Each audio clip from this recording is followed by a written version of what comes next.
Siapa di tempat ini yang tidak punya keinginan? Angkat tangan. Oh, enggak ada. Semua orang pasti memiliki keinginan. Semua orang pasti memiliki kerinduan. Tapi sidang jemaat yang dikasihi Tuhan, apakah ketika kita memperoleh keinginan-keinginan kita, itu dapat menjadikan hidup kita menjadi hidup yang berbahagia? Manusia mengejar sesuatu yang fana, oleh karena itu yang fana tidak akan pernah bisa memberikan kebahagiaan. Kita menuntut pada waktu kita masih sangat muda, masih remaja, masih pemuda, kita bertemu dengan teman spesial kita bahagia. Karena wajahnya cantik, yang satu wajahnya tampan, attitude-nya bagus, mandi, persiapan, waktu bertemu dengan teman spesial. Ketika itu sudah 30-40 tahun. Kalau standar kebahagiaanmu adalah yang fana, yang ada di fisik, percuma. Wajah bisa keriput. Orang keriput pergi ke salon pakai botok. Botok itu yang jajanan pasar, maaf. Ya, botox. Setelah itu kurang puas, facelifting, penarikan wajah. Kurang puas, tanam benang. Kurang puas, tanam jarum susuk. Kurang puas, rekonstruksi wajah. Kurang puas lagi, dia hair extension. Kurang puas lagi, whitening. Kurang puas lagi. Saya rasa kita mengejar sesuatu yang sangat fana. Oleh karena itu kita menderita begitu banyak kesusahan duniawi. Tetapi ketika saya baca para rasul, mereka dianiaya, mereka disiksa, mereka dikejar-kejar, mereka menyebut diri mereka orang yang paling bahagia. Sekarang yang tidak waras itu para rasul atau kita? Siapa yang merasa yang gak waras para rasul, angkat tangan. Tidak ada yang berani, dikutuk nanti. Sudah jamin tidak ada yang berani ngomong, karena takut dikutuk jadi kodok. Jadi teman-teman yang dikasihi Tuhan, bahwa yang benar pastilah firman Tuhan. Oleh karena itu, para rasul itu berbahagia ketika melakukan apa yang menjadi kehendak Tuhan, kerinduan Tuhan. Dan mereka mengejar sesuatu yang tidak fana, yang tidak bisa hilang sama sekali. Mereka memiliki keberanian yang luar biasa untuk memberitakan Injil damai sejahtera. Dan mereka memiliki spirit yang luar biasa untuk melawan nabi-nabi palsu dan pengajar-pengajar palsu. Hari ini begitu banyak nabi-nabi palsu dan pengajar-pengajar palsu. Dan ketahuilah, hanya dari buahnya kita bisa mengenal mereka. Tetapi dari buahnya kita bisa mengenal mereka. Kadang mereka buahnya bagus-bagus. Teman-teman, damai sejahtera. Damai sejahtera menurut versi kisah para rasul, yaitu ketika mereka melakukan kerinduan Tuhan. Damai sejahtera menurut kisah para rasul, yaitu mereka berani berkata nabi-nabi palsu dan pengajar-pengajar palsu. Nabi-nabi palsu masa kini bukanlah mudah terdeteksi. Mereka punya pencitraan yang luar biasa, mereka punya cyber army yang luar biasa. Anda berani kritik, Anda ditawar langsung lewat cyber army. Anda berani mengkritik nabi-nabi yang tidak sesuai dengan kebenaran firman Tuhan, Anda akan dimusuhi, Anda akan dihindari. Tapi hari ini saya terpaksa melakukan konsekuensi saya sebagai orang percaya. Tetapi saya percaya, jikalau engkau mendengarkan Injil yang bukan Injil, maka itu berasal dari setan. Jika Anda masuk di dalam KKR kesembuhan, ada satu saja ketidakmurnian, ada trik di sana, ada dusta di sana, ada kebohongan di sana, maka itu bukan berasal dari Tuhan. Tapi berasal dari setan-setan yang menyamar sebagai malaikat terang. Oleh karena itu, saya percaya dengan kesembuhan datangnya dari Tuhan. Tetapi saya tidak percaya dengan agenda-agenda dari para nabi-nabi palsu yang mengadakan mujizat-mujizat dan kesembuhan-kesembuhan yang seakan-akan menceritakan tentang kasih Kristus, tetapi mereka berusaha dengan kekuatan mereka untuk melakukan trik dan tipuan yang putih untuk memenangkan jiwa-jiwa. Itu bukan dari Tuhan. Karena Injil adalah kekuatan dari Tuhan.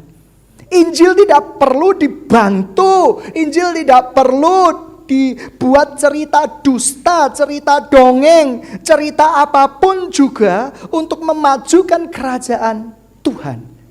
Karena Injil adalah pertama-tama adalah kekuatan dari Tuhan. Dan karena Injil adalah kekuatan dari Tuhan, Ia sanggup melepaskan segala-galanya yang bukan berasal dari Tuhan. Ada penginjil-penginjil dari luar negeri. Mereka sanggup menggandakan uang. Di Indonesia ada yang pintar ngandain uang, ketipu tuh. Mbah siapa itu saya nggak ngerti. Ya kan? Yang pakai jubah. Uang 1 juta jadi 10 juta. Manusia dari lahir suka dengan peristiwa-peristiwa yang supranatural.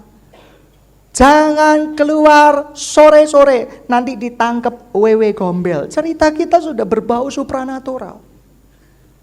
Awas ketika menidurkan anak-anak yang susah tidur. Hati-hati ya, hati-hati. Nanti ada toyol-toyol di depan pintu rumah. Dan nanti kalau kamu tidak tidur, kamu ditangkap. Takut tidur. Kita percaya dengan klinik, kita percaya dengan mitos. Orang tua zaman dahulu untuk menakuti anaknya supaya makan dengan menghabiskan beras. Mereka bercerita nanti berasnya itu bisa berjalan-jalan dan mencekik mereka. Itu yang ekstrim. Yang biasa nanti petaninya nangis. Saya juga sekarang ketika dewasa mikirin itu kolaborasinya apa ya? Nggak makan beras, berasnya sisa, petani menangis. Berarti antara petani dan beras itu punya hubungan spesial. Hingga mereka itu terkonek, begitu berasnya tidak dimakan, nangis, langsung petaninya marah, petaninya sedih. Kita percaya dengan mitos. Kita percaya kalau, kita dibesarkan dari mitos. Oleh karena itu, mitos itu ada nggak? Ada karena kepercayaan kita. Sebenarnya nggak ada. Contoh, ketika ada lift naik, dilarang berjalan di bawahnya lift yang sedang naik, nanti dilangkahi orang. Saya dipaparkan begitu sama nenek saya. Kalau lagi ada tangga naik, kamu jangan di bawahnya. Nanti kamu pendek badanmu. Pendek atau tidak pendek karena kamu gizinya kurang. Bukan karena kamu melewati tangga lalu pendek. Tidak. Lalu ketika melewati tangga, kita bisa sial. Oleh karena itu, sampai perguruan tinggi, saya ketika melewati tangga, saya menunggu orang berjalan dulu. Sampai suatu saat, hati nurani saya berkata seperti ini. Ada yang salah deh kelihatannya dengan pemahaman saya ini. Hal yang supranatural itu terjadi karena nenek moyang kita mempercayai itu. Pohon ada arwahnya, ada genderuwonya, awalnya enggak ada. Tapi karena mereka berkata, di pohon itu ada genderuwo. Kata-kata kita kan berkat. Kata-kata kita punya kuasa. Ada genderuwo sungguhan. Pertamanya enggak ada. Takutan. Dan kata-kata kita yang bukan kata-kata berkat akan menjadi sebuah kutuk bagi pohon tersebut. Sidang jemaat yang dikasihi Tuhan, begitu banyak rupa-rupa penipuan. Banyak orang mengklaim pembawa diri kebangunan rohani. Banyak orang merasa bahwa mereka adalah yang paling berdampak, paling berkuasa, paling hebat, dan paling lengkap pokoknya. Sehingga mereka mencari jiwa-jiwanya bukan di orang yang tidak percaya kepada Kristus, tetapi orang yang sudah percaya kepada Kristus dengan bujuk rayu, dengan keterampilan berkata-kata, memikat hati-hati orang yang belum sungguh-sungguh tertanam untuk mengikuti sebuah kegerakan yang sebenarnya saya dengan tegas katakan bukan berasal dari Tuhan. Teman-teman yang dikasihi Tuhan, kita tidak bisa melihat buahnya. Tuhan Yesus berbicara kepada murid-muridnya. Dari buahnya lah engkau akan mengenal mereka, yaitu murid-murid yang sudah kenal dengan Tuhan Yesus. Murid-murid yang belum kenal dengan Tuhan Yesus akan terpesona dengan begitu banyak hal yang spektakuler. Ada orang yang menginjil di luar negeri. Mereka menjanjikan pelipat gandaan uang. Mereka menjanjikan kalau membantu pelayanan pribadinya, Tuhan akan melipatkan 1000 kali ganda, 1 juta kali ganda. Dan ada yang mempraktekkan besok Tuhan juga akan kirim. Dan semuanya adalah bohong. Dan semuanya adalah tipuan semata. Teman-teman yang dikasihi Tuhan, bahwa menumpang tangan orang, orang harus jatuh.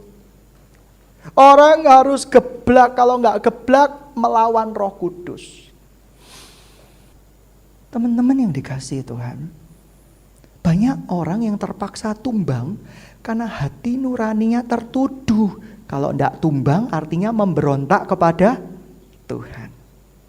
Kalau nggak tumbang maka dia nggak rohani.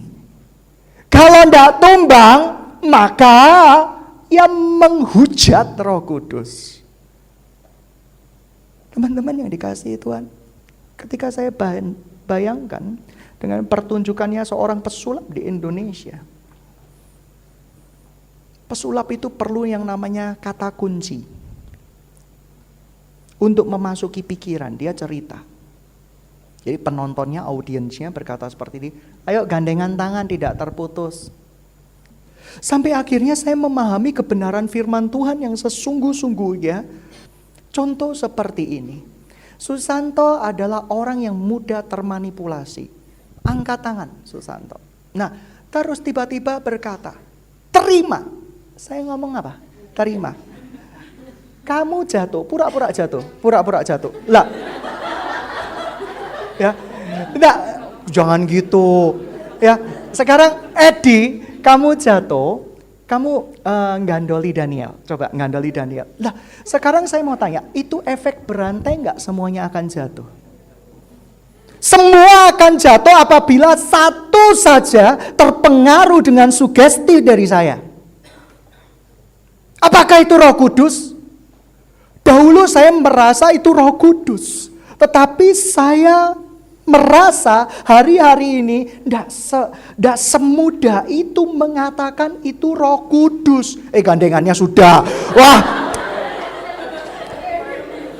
Ya, duduk. Jos ini niat banget dari tadi gandeng Sylvia terus. Ya, niat banget gitu ya. Teman-teman yang dikasih Tuhan. Ya. Teman-teman yang dikasihi Tuhan, sidang jemaat yang dikasihi Tuhan, dulu saya tidak tahu. Saya diajarkan pembimbing rohani saya, kakak rohani saya itu Roh Kudus. Saya tidak boleh menganalisa sama sekali karena saya dikatain sama dia, kamu menghujat Roh Kudus dan tidak akan masuk di dalam kerajaan sorga. Takut enggak? Sekarang saya mau tanya teman-teman yang dikasihi Tuhan. Roh Kudus bisa membuat jatuh enggak? Bisa.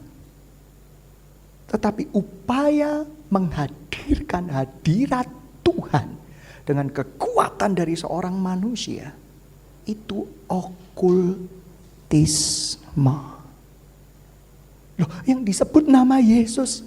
Yesus itu banyak. Yesus itu ada yang dari Nazaret, dari Galilea. Yesus yang pemain sepak bola, Jesus da Costa. Ya kan? Ada yang Yesus tukang ojek, Grab. Ya, Yesus dari mana yang kita undang? Roh Kudus dari mana yang kita undang? Oleh karena itu, anak-anak Tuhan, karena kita begitu banyak dipaparkan dengan hal-hal yang supranatural di masa kecil, kita mengharapkan Tuhan melakukan hal-hal yang supranatural juga. Kenapa di KKR kesembuhan sering kali saya nggak berkata semuanya bohong loh ya.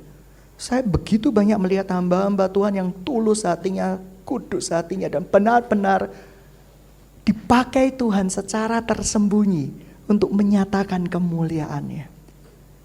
Tetapi klaim-klaim kesembuhan.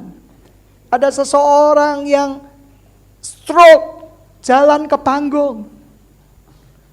Bapak sembuh? Mau sembuh? Mau. Ya, terima Roh Kudus. Jatuh bapaknya. Sekarang saya mau kasih tahu. Kalau hamba Tuhannya nggak ngomong terima, menggumam dalam hati, jatuh nggak? Nggak. Itu trik. Kita perlu kata pertama, jatuh. Semuanya akan jatuh. Karena otak akan memerintahkan seperti yang diucapkan. Ketika saya menyelidiki hal itu, bulu kuduk saya berdiri. God. Beberapa tahun yang lalu, saya tidak tahu kalau itu salah. Ketika saya selidiki kebenaran firman Tuhan, Tuhan Yesus tidak pernah kayak gitu. Tuhan Yesus ketika sama murid-muridnya, padahal dia adalah Tuhan, dia adalah Raja, dia nggak pernah berkata bahwa terima, jatuh. Nggak pernah. Tapi yang ada, murid-muridnya berjumpa, mengalami perjumpaan yang indah dengan Tuhan. Hati-hati, roh penyesat ada di mana-mana yang tujuannya menggeser Injil yang benar menjadi Injil yang lain. Injil yang menghalalkan segala cara, Injil yang tipu menipu, Injil yang membangkitkan semangat daripada kekuatan berpikir, Injil yang membangkitkan semangat dari kedagingan manusia, semangat dari perasaan manusia untuk melakukan yang sebenarnya bukan maksud dan kerinduan Tuhan. Tapi sekali lagi saya percaya dengan kesembuhan yang sejati. Oleh karena itu, saya pernah berbicara tentang kesembuhan ilahi. Kesembuhan ilahi bukan karena kamu datang ke saya. Saya membawakan khotbah healing from heaven. Puluhan orang disembuhkan. Lalu saya mikir, ini kemuliaan bagi Tuhan atau bagi dua? Dan beberapa tahun yang lalu saya hentikan. Karena saya tahu, saya menikmati kemuliaan itu. Saya mulai senang. Saya mulai suka dianggap sebagai seorang pendeta yang sanggup memulihkan, menyembuhkan. Oh, berjuta rasanya. Tetapi ketika engkau berdoa di kamarmu pribadi, dan ketika engkau sungguh-sungguh dengan Tuhan, kau bisa merasakan betapa pengejutnya saya, betapa mengejutnya diri saya, yang mau merebut kemuliaan yang sebenarnya merupakan haknya Tuhan. Teman-teman yang dikasihi Tuhan, oleh karena itu saya berkata, kesembuhan ilahi itu prerogatifnya Tuhan dengan Anda. Bukan tergantung seorang hamba Tuhan. Hamba Tuhan punya kuasa. Ada. Tapi hari-hari ini yang saya lihat, hampir penipuan. Seorang stroke, ketika terima dari kuasa dari Tuhan, lalu dia bangkit berdiri, coba gerakan tangannya Bapak. Saya melihat rata-rata tangannya masih kesakitan. Tapi karena euforia, karena musik, dan dikeploi, membangkitkan hormon-hormon yang membangkitkan kekuatan. Dan itu bukan dari Tuhan. Akhirnya apa? sembuh. Diklaim langsung, puji Tuhan sembuh. Suruh ngotong kursi roda, walaupun kursi rodanya belum tentu punyanya dia sendiri. Kita dibodohi hal-hal spektakuler. Mengapa kita mudah dibodohi? Karena media Amerika suka dengan hal-hal spektakuler. Kalau ada gosip, itu lebih laku daripada fakta. Media gosip akan lebih laris manis daripada media fakta. Media yang menceritakan pernikahan anak Tuhan baik-baik, pernikahan para artis baik-baik, semuanya benar, semuanya baik-baik, gak akan laku. Tapi kalau menceritakan artis ini selingkuh, dikasih bumbu dapur, bumbu penyedap, rame. Dan salah satu yang membuat media itu bertambah ramai yaitu kita dan ibu-ibu kita. Kita beli majalah-majalah gosip. Kita beli majalah artis ini bercerai dan kita beli. Kita buka Instagram yang kepo-kepoin orang, kehidupan orang. Kita bicarakan sesuatu yang sebenarnya memang senang kita ketahui. Daging kita senang mengetahuinya. Sidang jemaat yang dikasihi Tuhan, hati-hati dengan manipulasi dari setan. Ketika kamu terima tumpang tangan dari seorang anak Tuhan dalam tanda kutip, yang sebenarnya tidak melakukan kebenaran firman Tuhan, walaupun dia nggak sengaja, niatnya baik, tetapi dengan cara-cara dusta putih, roh jahat akan masuk di dalam hidupmu. Tadi ketika ibadah pertama, ada seorang bapak yang mau konseling sama saya. Saya layani. Tapi dari sekelebat intuisi saya bersama dengan Tuhan berkata, ada yang aneh dengan orang ini. Saya tatap matanya, Bapak, apa yang bisa saya bantu? Matanya tidak berani menatap mata saya. Tidak semua orang sih yang gak berani menatap mata saya itu berarti orangnya bermasalah. Tidak, jemaat aja kadang gak berani kok. Saya kajak salaman gitu ya, lihat cecak, lihat ke bawah, mengheningkan cipta gitu ya. Tidak semua. Tidak berani menatap mata itu orang bermasalah gitu ya. Ya kan? Seperti itu. Tetapi ketika saya tatap matanya, dia seperti kebingungan. Apa Bapak mau apa? Saya lihat jari jemarinya penuh batu akik. Oke. Pikiran saya pedagang akik. Yang kedua, Bapak itu langsung berkata bahwa saya senang di gereja ini. Hadirat Tuhan terasa. Sugestif enggak? Sugestif. Hamba Tuhan akan dibuang melayang tinggi. Oh, ini gereja penuh urapan Tuhan. Wow, spektakuler gitu ya. Tapi saya berkata, Pak, cepat ngomongnya. Bapak keperluannya apa? Nah, oleh karena itu ketika saya berkata sama dia seperti itu, Bapak, firman Tuhan berkata, emas dan perak aku tidak punya, tapi kuasa Tuhan saya punya. Saya bisa mendoakan Bapak, tetapi bukan karena saya, tetapi karena Tuhan. Apa maunya Bapak? Saya habis kecelakaan kakinya. Oh ya? Coba buka kakinya. Enggak mau dibuka. Katanya berdarah-darah. Loh dibuka Pak, silahkan. Saya kepingin tahu. Enggak mau, dia megangin tangannya saja. Saya liatin kakinya saja ya. Saya liatin kakinya.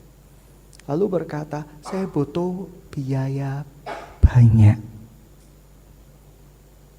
Rumah Bapak di mana? Purimas, Pecatu Gang 2. Oh, itu kan rumahnya Evangelis Christine. Tetapi saya tahu yang dia ucapkan tidak benar sama sekali. Lalu saya ajak berdoa, Pak, saya mau pinjam uang Bapak. Besok saya kembalikan. Pak, Bapak rasanya bohong deh. Saya langsung bilang kayak gitu. Bapak dusta deh. Bapak dari mana sebenarnya rumahnya? Dia bingung. Maksud saya kembalikan nanti waktu Natal. Kelamaan Pak. Maunya Bapak apa? Sekarang maunya Bapak apa? Mau didoain atau mau cari perkara? Ini hamba Tuhan. Ya kalau mungkin saya diketahui orang ini hamba Tuhan sadis ini gitu ya. Lalu dia berkata, doain saya. Tapi intuisi saya berkata, buka mata. Dia gak bakal mau nutup matanya waktu didoain. Betul. Ya kan? Dia menundukkan kepala, nutup sekejap, saya doanya sambil buka mata. Tuhan, Engkau tahu motivasi Bapak ini. Dan tiba-tiba dia membuka matanya, dia pikir saya menutup mata. Akhirnya mata dengan mata. Dia kayak gelagapan seperti itu. Teman-teman yang dikasih Tuhan, dan akhirnya saya berkata sama Bapak itu, Bapak, kalau Bapak butuh saya itu, retreat kapan? Saya mau ikut retreat. Ada 3 hal yang tidak konsisten.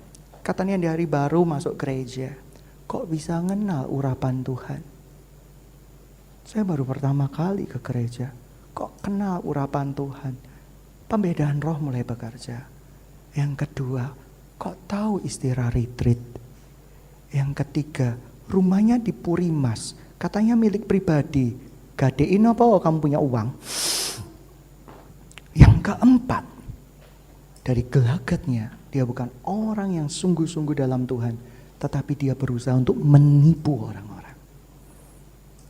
Dan jujur, saya tegas terhadap hal-hal penipuan seperti itu. Saya berkata, iblis, keluar. Engkau batu sandungan bagi Tuhan. Ketika saya salaman, bapaknya pakai batu akik, nggak tahu itu punya ilmu atau punya apa, gua nggak peduli, ya kan? Kamu pedagang batu akik, itu di satu jari itu ada 3 batu akik, hitam, kuning, biru. Balonku ada 5. Lalu dia salaman dengan saya, tangannya dingin sekali, dingin sekali. Dan saya memuliakan nama Tuhan. Kenapa? Bapak itu keluar dari gereja yang katanya kakinya kecelakaan, copot sekali jalannya. Beri kemuliaan buat Tuhan. Itu memang penipuan.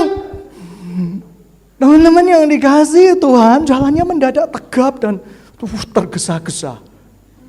Apakah itu sakit?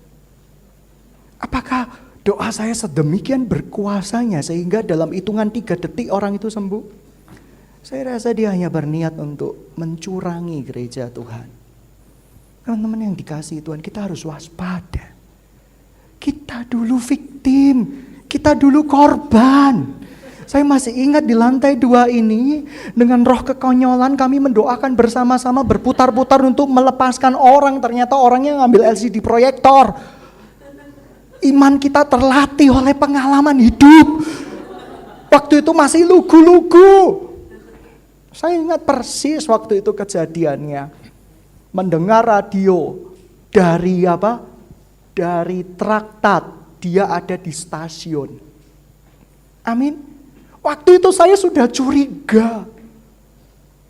Tapi saya terpesona dengan sikap hati Karlin yang meyakinkan. Dia yakin sekali orang itu mendapat sesuatu dari Tuhan.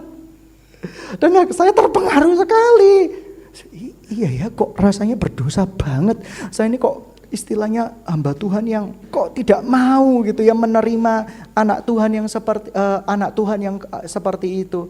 Alkisah datanglah ke tempat ini dan segala sesuatu kekacauan dimulai terjadi.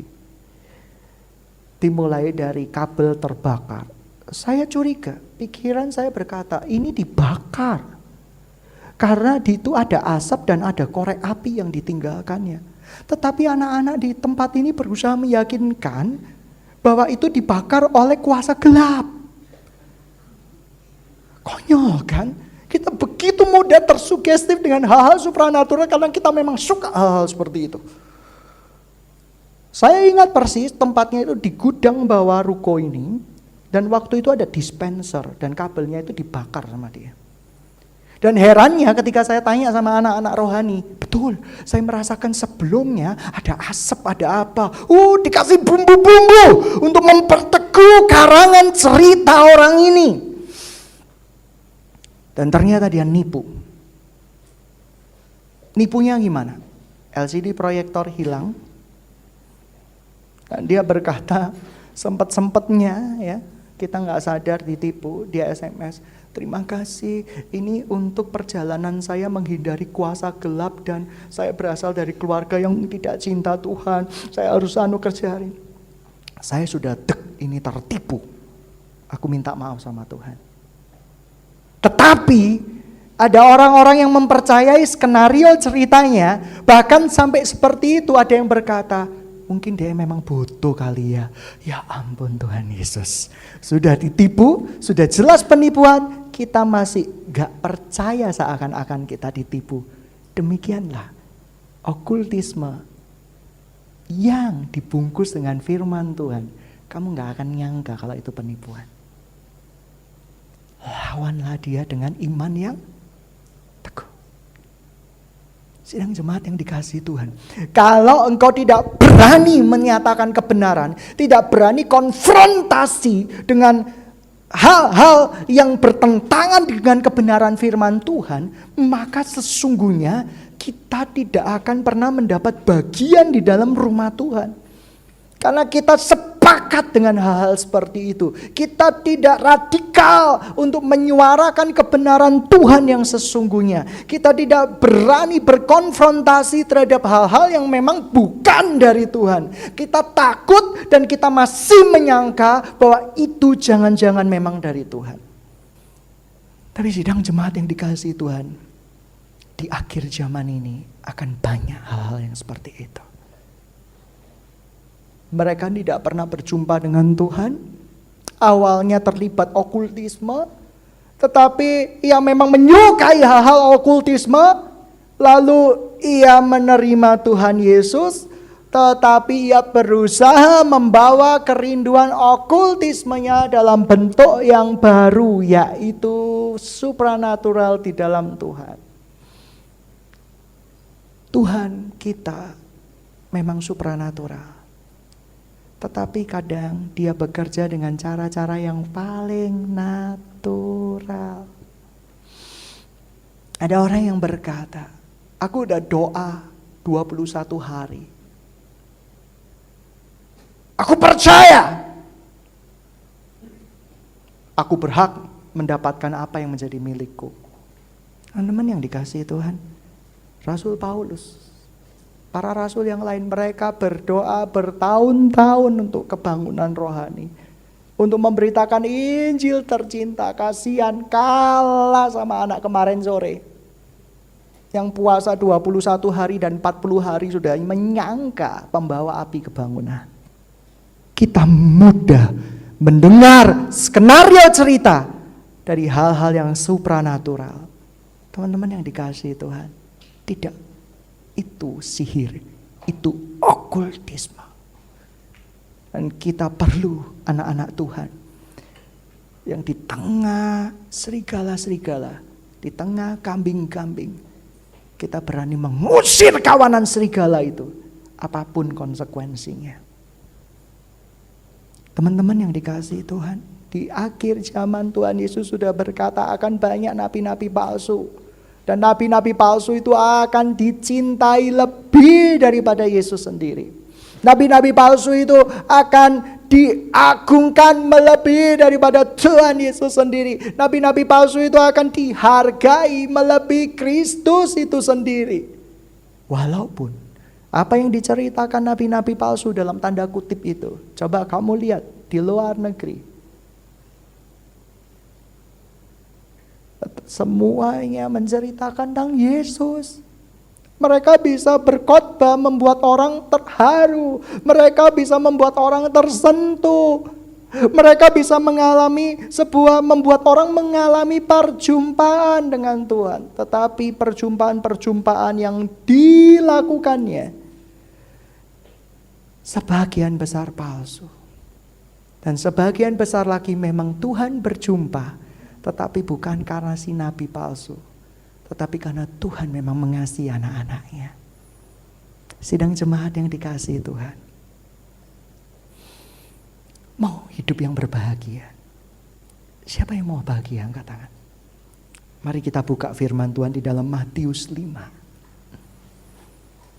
Judul hari ini adalah kebahagiaan yang manis. Mau bahagia? Oke, sungguhan lo ya.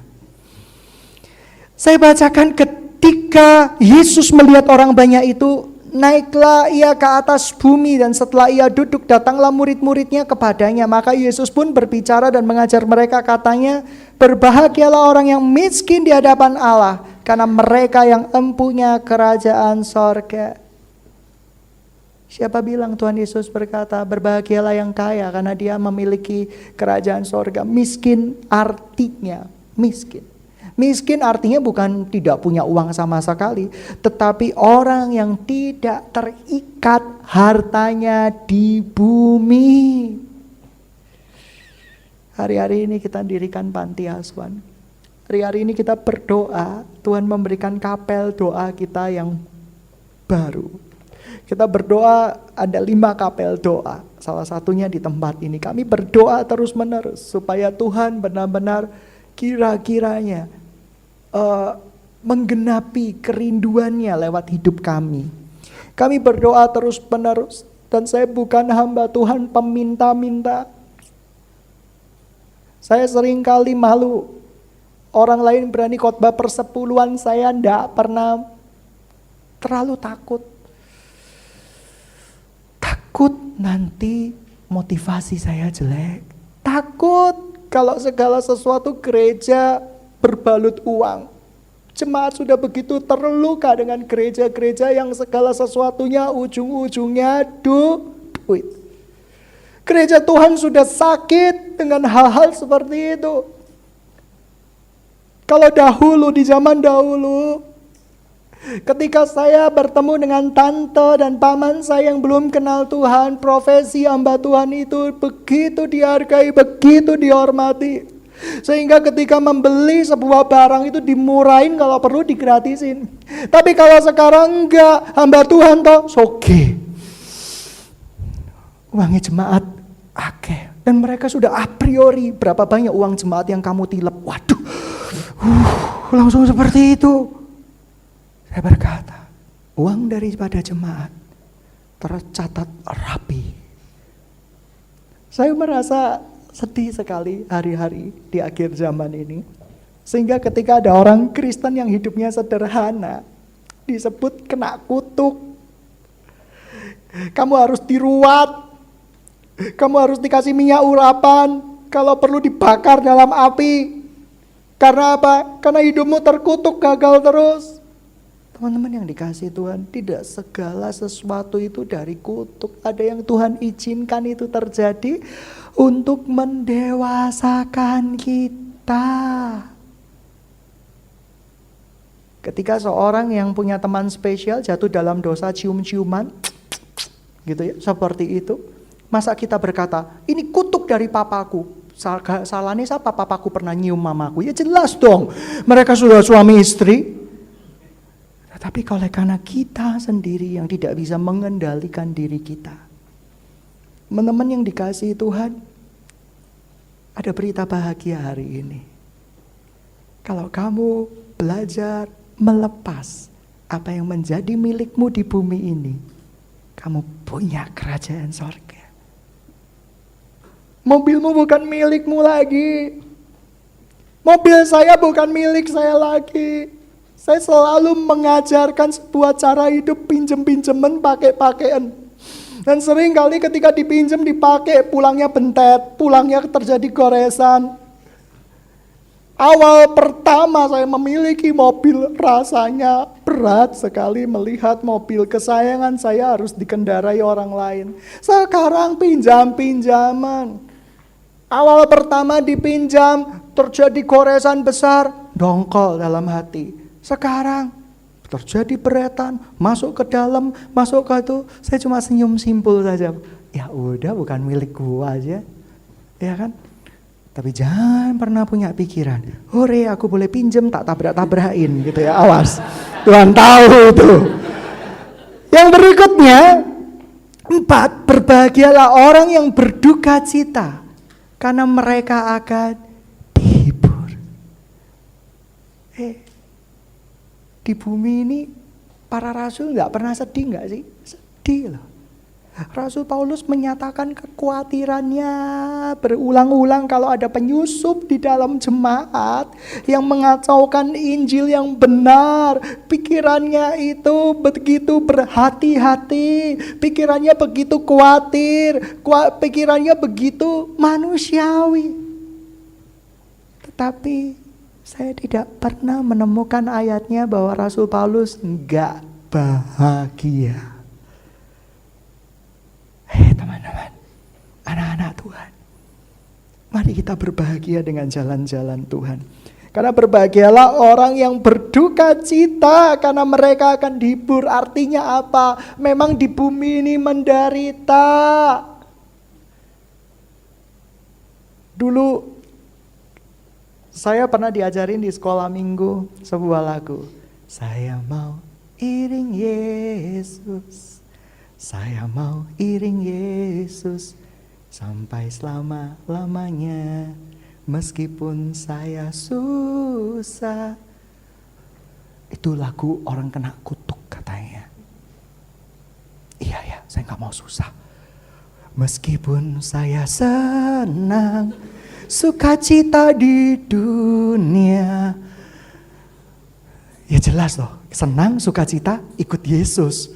Wah, tidak ada nilai pengorbanannya sama sekali. Rasanya perfect deh lagu itu. Dan saya bertahun-tahun mengubah lagu itu. Tapi teman-teman yang dikasihi Tuhan, sampai suatu saat di bumi ini memang menderita. Karena di bumi ini tidak ada yang kalau kita tahu apa yang kita akan tuju, kita pasti akan memiliki kehidupan yang bahagia. Dunia yang kita jalani ini adalah dunia sementara. Anak saya mengikuti retreat yang pertama kalinya. 3 hari dia bingung, gak bisa tidur, bawa doa, bingung gak tidur. Dan pada waktu momen retreatnya dia bersemangat. Luar biasa. Begitu juga kita harusnya di dalam Tuhan. Di bumi ini cuma sementara. Retreat akbar kita itu di sorga.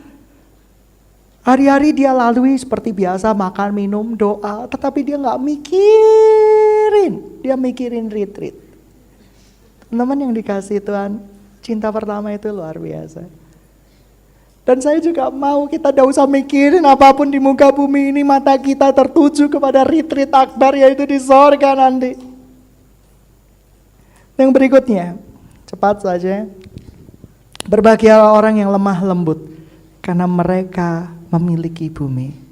Berbahagialah orang yang lapar dan haus akan kebenaran, karena mereka akan dipuaskan. Orang yang mencari kerajaan Allah dan seluruh kebenarannya, maka mereka akan dipuaskan. Berbahagialah orang yang murah hatinya, karena mereka akan beroleh kemurahan. Murah hati dikit apa? Sama temanmu murah hati dikit, orang murah hati itu luar biasa. Berbahagia orang yang murah hati dikit po. Seperti itu. Jangan selalu hitungnya adalah kalkulator untung rugi. Dan ketika kita tidak berhasil membuat untung sekian, hati kita bisa menjadi begitu marah dan tawar hati. Oh, enggak boleh seperti itu. Ketika mindset saya diubah menjadi mindset kemurahan hatinya Tuhan, apa yang terjadi? Orang itu bersuka cita. Pernah satu kali saya orangnya ceroboh. Saya lupa menghitung dan akhirnya rugi. Ruginya berapa? 1 juta. Ya sudahlah. Rugi kan tidak terus-terusan.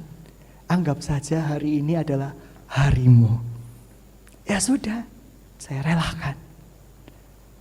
Nah, apa yang terjadi? Beberapa tahun yang lalu ia gembar-gembor ke teman-temannya. Tempat ini paling murah se-Indonesia. Pikir saya jelas saya jual rugi gitu ya, seperti itu. Tapi itu promosi yang luar biasa untuk kemuliaan nama Tuhan. Teman-teman yang dikasih Tuhan, hidup itu simpel. Ya kan, kita nggak tahu bahwa ya seperti itu. Ya mungkin karena 1 juta ya. Tapi kalau 100 juta saya akan totalan ulang gitu ya. Tapi waktu itu saya berpikir, sudahlah, tidak usah lah. Teman-teman yang dikasih Tuhan, ketika kita murah hati, Tuhan pun akan murah hati sama kita.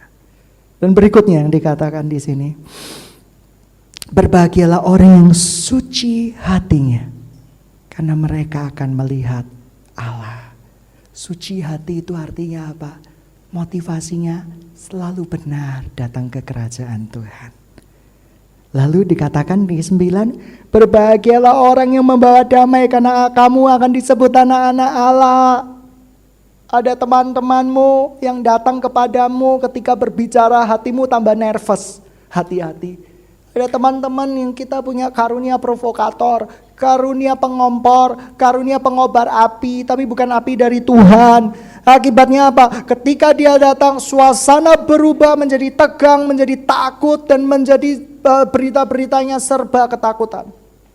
Awas loh, melon itu bakterinya bahaya loh. Awas, kita mau makan gak jadi gitu ya. Awas loh ya, seperti itu. Makan babi itu lemak, bisa stroke mendadak. Makan babi gak boleh gitu ya. Awas loh ya, awang panggang. Kamu gak tahu kalau suhunya gak dibakar dengan sungguh-sungguh akan muncul bakteri ini, bakteri itu. Gitu ya, seperti itu. Dan yang terakhir gitu ya, ketika kita di pesta pernikahan, jangan minum soda loh. Soda mengakibatkan perut kembung dan gula darah akan naik. Dan ada temanku yang gula darahnya naik, mati mendadak. Aduh gitu ya, kita ndak berani makan apa-apa, kita ndak berani minum apa-apa, dan akhirnya apa? Kita puasa sekali lagi. Berbahagialah orang yang membawa damai, sukacita, ya kan?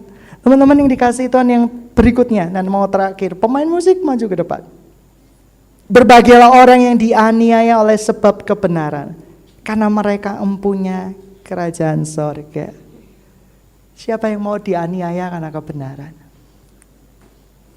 Kamu mempertahankan keyakinan Injilmu, sekalipun banyak Injil-Injil palsu yang berusaha mengatakan, kok gak mau kamu bekerja sama dengan kami? Katanya anak Tuhan, kenapa gak mau kamu bekerja sama dengan kami? Kami rindu kebangunan rohani di Indonesia. Kenapa kamu tidak mau bekerja sama dengan kami? Berbahagialah orang yang dianiaya karena kebenaran. Karena apa? Karena sungguh Tuhan berkata, kamu mempunyai kerajaan sorga. Dikatakan di sini, tidak semua orang yang berkata, aku rindu kebangunan rohani, adalah anak-anak yang rindu kebangunan rohani. Kebangunan rohani bukanlah satu gereja atau satu komunitas tiba-tiba penuh dan sesak dan membangun gedung-gedung yang sangat mahal. Itu bukan kebangunan rohani. Kebangunan rohani apabila Yesus bertata di dalam hati anak-anaknya dan terjadi perubahan yang luar biasa di masyarakat, di kota, dan di negara tersebut. Itu kebangunan rohani. Dan yang ngadain siapa? Yang ngadain bukan manusia, Tuhan. Tapi kita bisa memintanya kepada Tuhan. Kita bisa berkata kepada Tuhan, aku rindu kemuliaan-Mu dinyatakan atas Indonesia. 11. Berbahagialah kamu jikalau karena kamu dicela dan dianiaya, dan kepadamu difitnahkan segala yang jahat. Gereja kami pernah difitnah Lucifer. Gereja kami ketika mengadukan perjamuan kudus pernah difitnah minum darah beneran. Ya ampun Tuhan Yesus, kejam gak fitnahnya? Kejam. Hanya upaya untuk menarik jiwa-jiwa pergi ke tempatnya, difitnahkan segala yang jahat pada kita. Tapi diamlah, karena pembalasan itu bukan hak kita, haknya Tuhan. Yang 12, bersukacitalah dan bergembira, karena upahmu besar di sorga. Sebab demikian juga telah dianiaya nabi-nabi yang sebelum kamu. Kebahagiaan yang manis bukan karena kita memiliki apapun di muka bumi ini, tetapi kalau kita menyerahkan segala-galanya untuk Tuhan. Karena kita mencari yang kekal, bukan yang sementara. Kebahagiaan yang sejati bukanlah berarti kamu tidak pernah kecewa, kamu nggak pernah menangis, kamu nggak pernah sesak. Tidak, Rasul Paulus pernah menangis, pernah sedih, pernah kecewa, dan pernah sesak. Kebahagiaan yang sejati bukan berarti kamu memiliki rasa aman, memiliki deposito, memiliki asuransi, memiliki pasangan hidup, memiliki yang lain.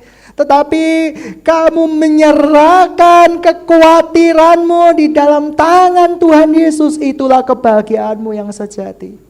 Begitu banyak orang menyusahkan diri, anakku, cucuku, oh saudaraku, temanku, kapan nikahnya? Dipikirin terus, tidak bisa tidur. Dipikirin terus, hati susah. Tapi serahkan semuanya pada Tuhan. Sebab Dia penulis hidup kita, pengatur hidup kita. Anak-anak muda, apa keterikatanmu sekarang? Pornografi? Dosa-dosa seksual? Sederhana. Datang hari ini di tanganmu, bawa, Tuhan, aku jujur, aku pencinta video porno. Aku pencinta uang, Tuhan, money. Aku pencinta segala sesuatu yang Kau benci. Tapi aku mau datang kepadamu hari ini. Aku tidak bisa berusaha dengan kekuatanku sendiri. Hari ini mulai nyatakan kedaulatanmu atas hidup kami. Dan bebaskan aku. Kamu akan bebas. Bebas seketika. Iya, ada yang perlu proses. Tuhan memberikan kelahiran baru. Orang-orang yang tidak dilahirkan kembali tidak berhak menerima perjanjian kudusnya Tuhan. Hanya orang-orang yang dilahirkan kembali, dia berhak ada covenant-nya Tuhan. Perjanjiannya Tuhan. Kasih setianya Tuhan. Mari, sidang jemaat yang dikasihi Tuhan, kita korbankan Injil damai sejahtera. Injil yang murni dari firman Tuhan.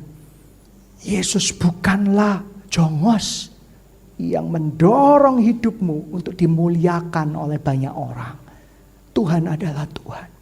Manusia adalah manusia. Dan jujur, sidang jemaat yang dikasihi Tuhan, hari ini gereja Tuhan menangis. Tapi hari-hari ini Tuhan berkata, akan ada generasi jawaban doa. Anak-anakku yang mau mengambil semua kerinduanku, yang mau berkata iya kepada kebenaran dan meninggalkan dosa-dosa yang lama. Teman-teman yang dikasihi Tuhan, apa dosamu? Aku suka ngerokok. Dalam nama Tuhan Yesus Kristus, serahkan sama Tuhan. Ya, apa cara menyerahkan sama Tuhan? Tiba-tiba terlepas.